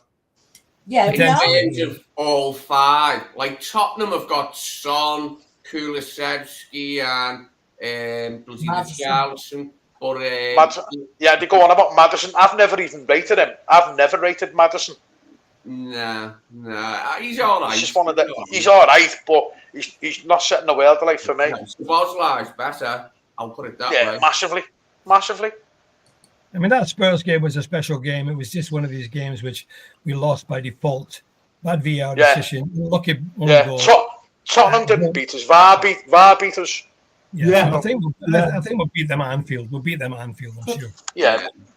We owe them one at Anfield. We owe them one. Oh, steamroller them. Their brother exchange. We'll marmalise them. Their brother exchange. I thought it was Mo's worst game in a red shirt, even though he scored 2 goals. Yeah, I do. I wouldn't say that was the worst game he's ever had. I do. I thought he was poor on Saturday, Mo, and he still got man of the match. It just shows you the levels. Well, I don't care. I don't care. As long as he scores 2 goals. That's the difference between world-class players. You know, Yeah. any other Absolutely. player wouldn't, you know, if it has a bad game, you wouldn't see them for dust, would you? You know, No. there's a go down, but Mo didn't. Took a pen, and you know, and then scored a cracker. So That's yeah, it. I'll I take that think all he day was long. lucky with a few as well. I think he was too determined at the beginning. Fluffed Yeah, him. he was trying to do the same thing all the time, wasn't he? Yeah. And it wasn't coming off. No. He gets well marked as well, and Yeah. run him like a shot, and he still scores every game. He's still for me the most underrated forward in But he football. doesn't get a lot of decisions, does he? You know, when he's getting pulled, he gets Oh, nothing. No. Yeah, the referees and opposing fans just say he's a crier. They're literally wearing his shirt. The defenders are inside his shirt. And he doesn't get nothing. No, there's definitely an agenda against him. He doesn't get half the credit Haaland gets in City. Well, look how Grealish. Look at Grealish. Every time anyone looks at Grealish, you go, falls over. Falls over. Straight away. Free kick, possibly a yellow for the straight away. Well, go on. A few seasons ago, it was highlighted on Match of the Day. I think Salah went down in the penalty area and we got a pen. And then since then, he's counted as a diver, and he's not. As you've said, someone's practically taking the shirt off his back, dragging him down. And even Klopp said, "What is the agenda with Salah? Every game he gets fouled, taken down, taken out, and nothing gets given." Definitely. I mean, some of it's blindingly obvious, isn't it? As well, you know what? It's got to the point. Myopic to not see it. It's got to the point where he gets dragged down and he just jumps back up. It's not even worth him even laying on the floor because he won't get a decision against him anyway. Yeah. No. Well, what do you think of this one, Stephen Snape? Spurs will fall off a cliff. A few injuries will see them flounder. Yeah, it's Spurs. Yeah. I don't think they'll fall off a cliff, but I don't think they'll maintain the level they're at the moment. No. Son gets injured, they're knackered. Yeah, They're the one London team that I like, Spurs. They're the one London team that I've always had a little soft spot for going back to childhood. You know, the 80s, Ricky Villa, Ozzy Ardiles, Chris Waddle, Glenn Hoddle, Dan Gascoigne, etc. They were the players. Arsenal were a boring team. Arsenal were a dreadfully boring team, although successful, dreadfully boring. And Tottenham were exciting. I remember Tottenham winning the UEFA Cup when we won the treble in '84. I was in the Lake District. We were just leaving junior school at 11 years old, and he took us to the Lake District. And we watched it in the games all on this big old wooden telly, you know, from the 80s, this big old wooden telly. And we watched Tony Parks. Who was it? Tony Parks. Tony Parks. Come in for Ray Clements, didn't he? Yeah, and he had the game of his life, didn't he? Yeah, he had against Anderlecht, yeah. It was a good memory. I remember us beating him 7-1 at Anfield, and McDermott scored his best goal we've ever seen. Oh, yeah. David Johnson's ball out to highway was too much, wasn't it? Ricky Villa and Ardiles were playing for Spurs then, and they just won the World Cup for Argentina in Buenos Aires. Liverpool crucified them. Yeah, that's my favourite game, isn't it, Dad? Your favourite goal as well? Which? The Teddy Mac, The 7-0, yeah. Talking Tottenham as well. Go back like with the goalkeepers, the greatest reception I've ever seen for a goalkeeper was when Clements played, and we beat Tottenham to win the league. Remember Glenn Hoddle? Yeah, Glenn Hoddle scored the first goal. It was a screamer. Yeah. And then we just beat them 3-1. But the reception Clements got going up the cop end, never seen that. Any other goalkeeper. Absolutely brilliant. I have Gordon Banks. Gordon Banks, fantastic. Well, you're older than me, Frank, so I don't remember that. Nah, shut up. Frank and I remember it. Don't we, Frank? We remember it. We remember it. It's always, I'm not as old as you. Games I went to at Anfield was Liverpool, Man City, and Carlyle was making one of his first appearances, and he had a howler. He made absolute rickets. I think I was still 7. I hadn't turned 8 at that point. And my stepdad took me along, and Carlyle was shocking against Man City. Yeah. He was. Yeah, he was. It wasn't the Boxing Day one, was it? Where it wasn't the Boxing Day one, was it? Where Joe Corrigan got the bottle in his head. Joe Corrigan, yeah. Remember probably, that? Yeah, probably that one. They beat us 3-1. Yeah, they beat us 3-1, and we were 12th in the league that day, and then we went on a winning run after that game. Yeah, and smashed the league. I think Kevin Reeves might have scored for Man City. I think he scored 2, if I remember rightly. Kevin Reeves, I was only a nipper, like, because the first time I went to Anfield, I think that was my first visit to Anfield. I used to have a soft spot for Man City when I was a kid. Because my cousin was a Man City fan. Yeah, he used to hated United so much. Yeah, he used to hate taking me to Main Road because he used to batter him every game. I've never had a soft spot for any other team except Liverpool. No, not me.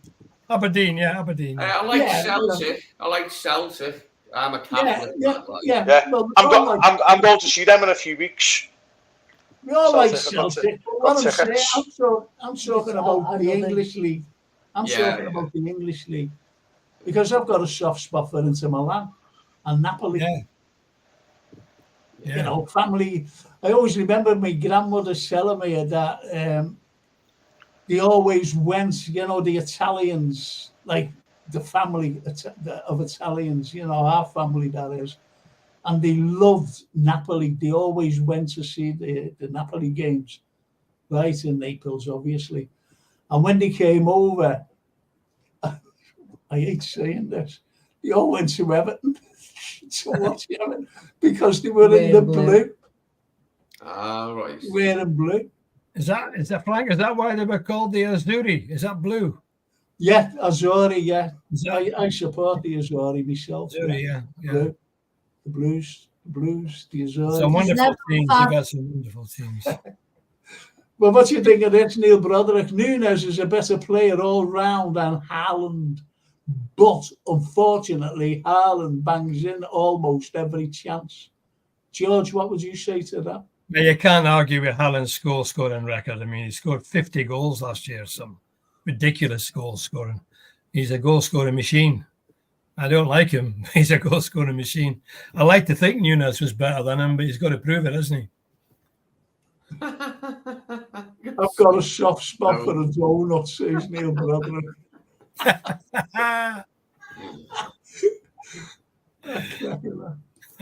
And Stephen Snape says 1982 when Clements was applauded, Lawrence and Dalglish, Ronnie Whelan scored ours to win the league.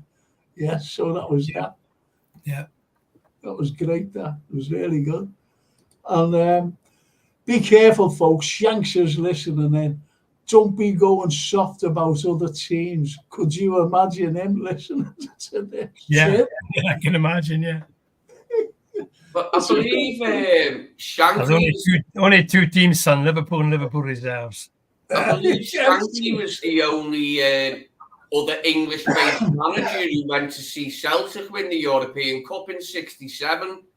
Yeah. I don't think Matt Busby went along, but Shankly went and, went behind the scenes to see Jock and the lads after the game because he was made up. Obviously, he hated Inter Milan after 1965. Yeah, he said the famous words to Jock Stein. He got him outside the dressing room after the game and he said, John, you're now immortal. But it was the referee as well, Don't forget the referee played a massive part in that Inter game. Oh, yeah.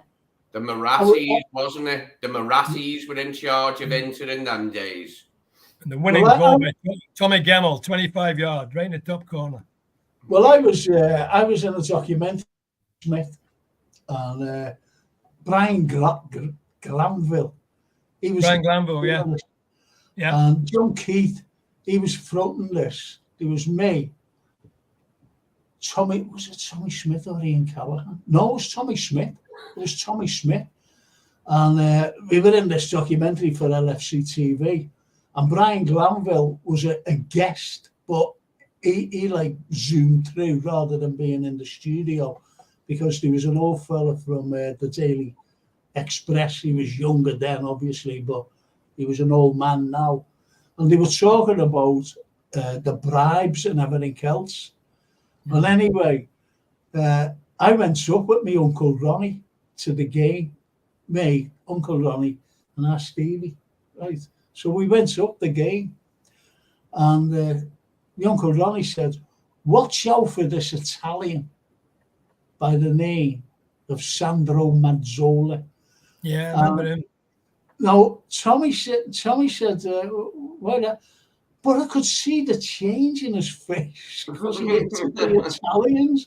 I said, "Well, I'm from an Italian background, you see. My family were Italian, or are Italian." And he just looked at me, and you could see the change in his face. I don't think he spoke to me after that. Sort of punch his head in. Yeah. But, Sandro Mazzola, unbelievable. And he scored, didn't he? He scored a cracker as well. Yeah, he was a great player, wasn't he? Gianna Rivera, yeah. Yeah. Yeah, some great players. No, I have a real like for Italians, Frank. Comes from cinema and drama and stuff, like, just from culture, basically. Like, we're all channeling from a collective consciousness of culture, and Italian cinema's part of that for me. Like, I enjoy a lot of that stuff. Especially like the art house cinema and that, like Fellini and people like that. I like all that stuff. I like to see that. Yeah. Poor Steve's gone. He said, "I lost the stream completely." But we're coming to the end now as well. I was going to ask for their prediction. Well, there was a guy called Luis Suarez, wasn't there? Luis Suarez played for Inter Milan. Yeah, Not Luis Suarez. There was another Luis Suarez. He was a fantastic player. Yeah, Number 10. When they played Liverpool Inter Milan 65, I'm sure he was playing. Luis Suarez. Does anybody know of this? After Hillsborough, there was Celtic came down and they shook the foundations of Liverpool, got us by the scruff of the neck, get up to Parkers and we're playing a game, because we were all moping around. And there was one other team who did this, right? And they kicked off. I'll tell you in a minute who it was. They kicked off, and then after a minute, the referee blew the whistle, and the crowd sang, "You never walk alone." And do you know who that was? I'm going to surprise you all. Juventus. AC Milan. Oh. Yeah. AC Milan. Never forget that. That was they like the whole "you'll never walk alone" thing and the thing, don't the AC Milan fans? Yeah. Dortmund do as well, and Celtic. Yeah. Well, before I'll just go on to this, and then I'm going to ask for predictions, your teams, and everything. And Brian Edley says, "I remember my brother's friend, Neil Lennon. The first time he got the Celtic job, he stood in the tunnel just with the moon and stars. Just the moon and stars," he says. "I could feel Jock Stein breathing behind me, scared the crap out of him. Told us some story about it." And that's what he's saying, That Neil Lennon, that's incredible. I've never heard of that before. The thing I have noticed in recent games that Mo Salah is looking to partner Diaz or Darwin, as he did so often with Mane, a force to be reckoned with, says Arthur Schofield. Yeah. Right, George. Yeah. Who is your midfield? Just your midfield for the time being. Who would that be? Well, my midfield would be for tomorrow, or for Thursday, would be McAllister, Szoboszlai, and Jones. Okay. I'm good. Just your midfield, Lee. For Toulouse. Yeah, against Toulouse, yeah. Yeah, Endo, Jones on the left-hand side and Gravenberch on the right-hand side, I'd go. Okay, Francine. I'm going to go with Lee.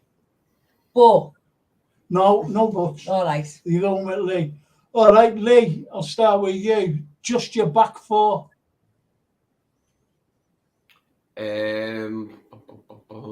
Trent, Kwanzaa, Kanate, Costas. So we've got. That's it. Okay. What's your back four, George? Yeah, Trent. I think you will play Kwanzaa. Yeah, I agree. Yeah. Trent, Kwanzaa. Probably not Van Dijk. I think you'll keep him for the weekend. Kanate and Tsimikas. Yeah. Okay, so you're going along with Lee. What's your Yeah. Instead of having Kanate, I'd put in Massive. I think he'll go Massive. Okay, that's a good point. That's a very good point. Answer before, hasn't he? All right, France, who was your Francine? Who was your front three, big?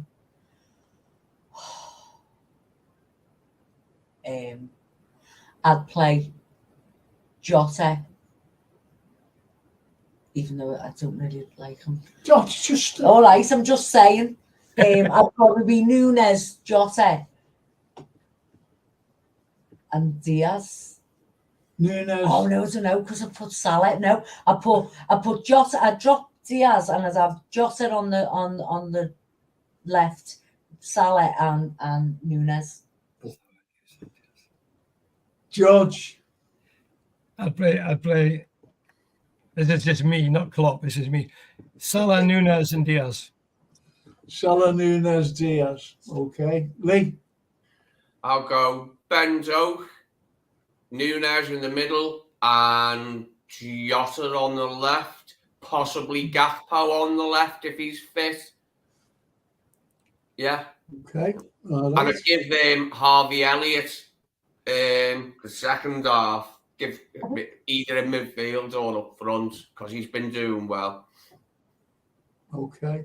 All right. Now, don't forget, this Toulouse is the best team from the others in the group, if you know what I mean. Okay. Funnily enough, before the group kicked off, everybody said Lask were the best team. Yeah. Everyone said Lask were the next best team before the group kicked off, but it ain't panned out that way. It's No. looking more like Toulouse would be our nearest rivals, or our only rivals for the top spot. So, Yeah. yeah. Agree. Totally agree.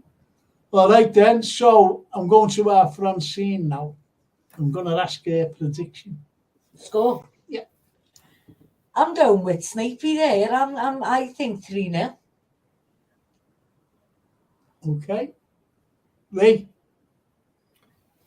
I'll go 3-1. I'll say Toulouse will get a goal somewhere along the line. 3-1. George. Well, I was going to say 3-1, so I'll stick with it. Yeah, 3-1. 3-1. Okay. What do you go? Hang on. You're nice. I'm going with this. I'm not going with this, but Brian Headley says Gomez and Matip, Trent, Costas, Enzo, McAllister, Jones, Diaz, Jota, Doug. That That's Doug's what he injured. said. Yeah, he is. But he says 2-0, says Brian Headley. Brian Headley says that. I'm going 3-0. I'm saying that we'll keep a clean sheet again. That'd be good. We'll keep a clean sheet. Come on. What was your I'm answer? waiting for us to thrash someone. There's somebody is going to get stuffed.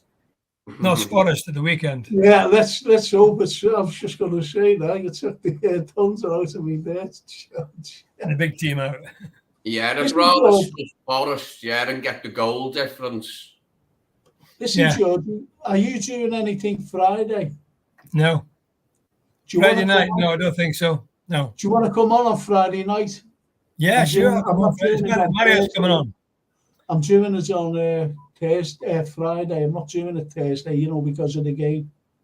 Is that all right with you?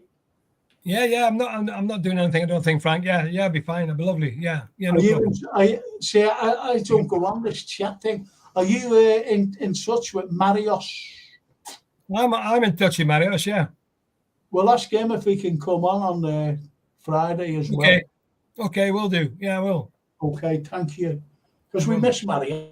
And I know that he's been busy on a Tuesday in the last couple of weeks. So Yeah, it's got some education thing or something, but I think you probably will come on. You probably will come on. Hopefully this week. Yeah, that'd be because great. I know he's be back to normal next Tuesday. You know, with Marios after these the last couple of weeks. Yeah. And Lee, is that all right with you? Yeah, sound. Just ask Jason to send us a link. Yeah. I won't. You don't answer it. Do you know what Jason says? He doesn't answer me, you know. Do you know what? I'd never used email before in my life, Frank. Honest to God, it's 2023 and I've never used email in my life before that. I have got it and I can get emails, but I don't send them. You know what I mean? Yeah, I don't understand. send emails, like, it's never been part of my thing. All right, I'll tell Jason then. All right. Okay. It's just for me to say, George, thank you for coming on the last hour. Thank you so much. Oh, it's lovely to see you, and Francine. Lovely to see you as always. Yeah. And you. And you, Lee. Yeah, nice to see you. Cheers, George. Hopefully I'll see you Friday night, Frank. See you Friday, you and Marios. Okay, thank you so much. Let's hope we can talk about a good win against Toulouse. Yeah, well, this is it, you see. And we'll be talking, the post-match, obviously, but we'll also be talking about the game ahead. The game ahead, the pre-game. All right. Fantastic. Okay. Thanks, Frankie. Thanks, Francine. Thank you. Good night now. Good night, George. Good night, Lee. Thank you so much. Nice. Bye, Francine. Bye, Frank. Bye. See you Friday. Okay. Cheers, mate. And it's just for me to say to our Francine, thanks for coming along.